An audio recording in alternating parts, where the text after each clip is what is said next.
Your Excellency, Minister Choulet, Minister Hu, distinguished guests, and especially our Chinese hosts for making this such a wonderful occasion. I celebrate the content and the spirit of the speeches that we have heard this morning. President Xi Jinping said, "No system of governance is universal. No civilization is superior to another, and no one country can dictate to the world. The problem is the masters of war do not accept this. They brandish their exceptionalism, their manifest destiny. They brandish their system of democracy, which I shall briefly try to examine. They sail their warships around the world, threatening other people. They deploy their weapons and their military bases and their rhetoric of war and threats against others. Professor Sachs just quoted Aristotle and Confucius.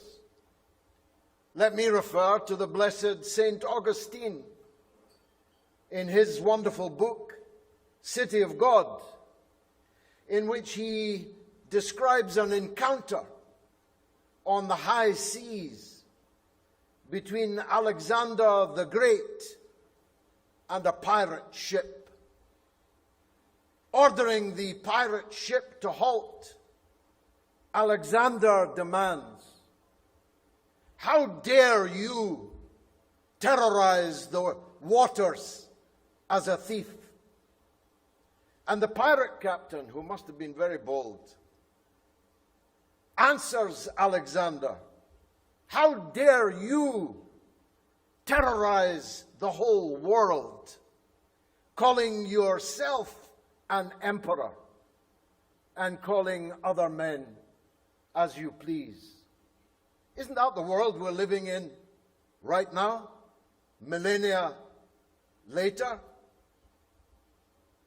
You know, we have a surfeit of the form of democracy in Western countries, but a form which is increasingly devoid of the content of democracy. I speak as a six-term member of the British Parliament, which likes to call itself the mother of parliaments.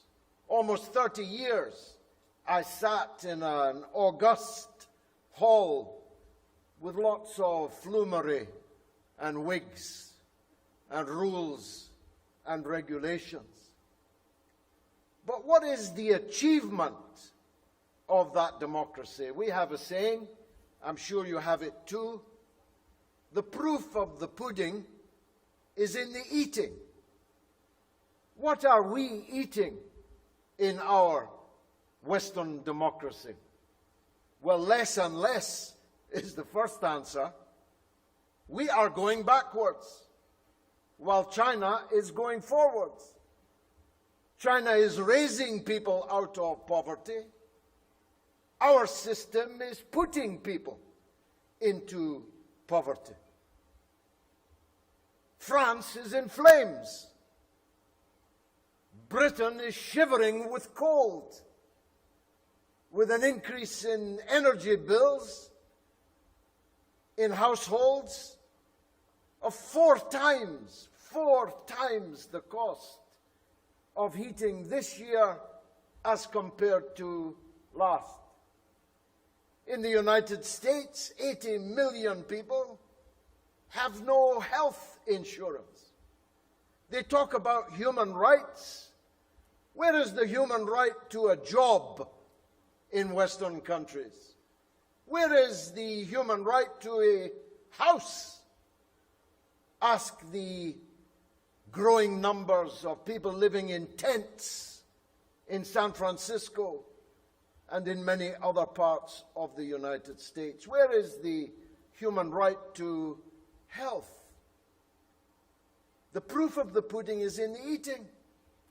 Or to use a Chinese saying, what is the point of a cat, black or white, if it doesn't catch any mice? Your system is the one that is moving forward. Therefore, to what extent is our democracy superior to yours? Because we have the form of elections. His Excellency, the former Prime Minister of Thailand, said there was increasing polarization in Western democracies. But I beg to differ. Actually, in Western democracies, we have two cheeks of the same backside, two sides of the same coin. Sure, you can vote for this party or that party, but both parties stand for the same thing, have the same program, essentially, of neoliberal economics and imperialism abroad. What kind of choice is that? As I heard a wise man, Chinese man, say on television, in China you cannot change the party, but you can change the policies. In Western democracies, you can change the party, but you cannot change the policies. It's 25 years since I last spoke in Beijing, so long ago that the present foreign minister of China was one of my audience taking notes at my speech. The kind of development we have seen in China over these 25 years, particularly over the last decade, is a lesson to other so-called democracies. We live in a world where some countries arrogate to themselves the power of diktat. What a contrast with China. This is the first day of Ramadan. I have all of my life been closely associated with the Arab world, with the broader Muslim world. China achieved more in the last few weeks in bringing together Saudi Arabia and Iran, the schools of the Sunni and Shia branches of Islam. China achieved more in the last few weeks than decades of Western domination, including, as my good friend, His Excellency, Senator from Pakistan, reminded us.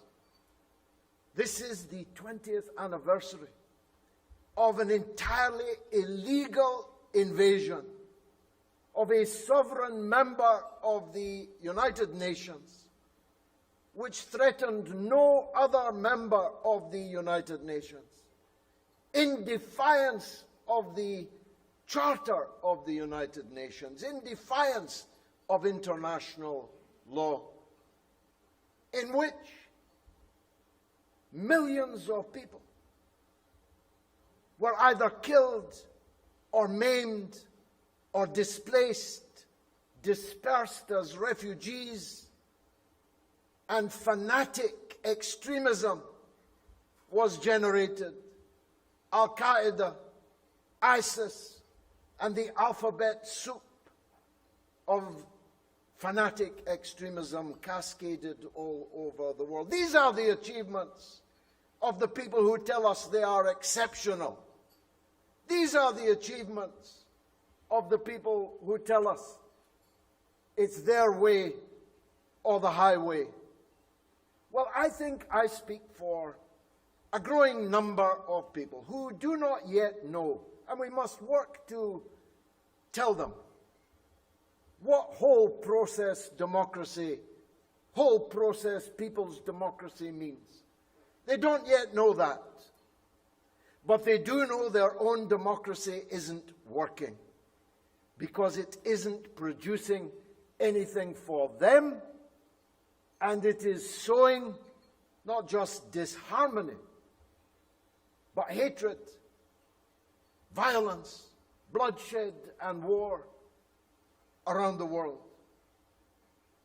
Our friend in the best of all these good speeches that have been made today from Zambia made this point so powerfully.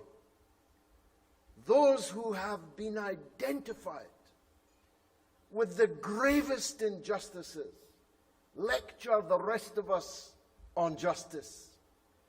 They tell us about a rules-based order which they invented, which means their rules, which they order us to obey.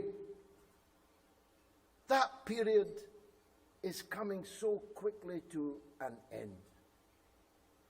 Yes, changes are underway that haven't been seen for 100 years. Yes, there are decades when nothing happens, but there are weeks when decades happen. We have just witnessed one of those weeks, and may we experience much more of it. Thank you, sir, for the invitation to speak here today.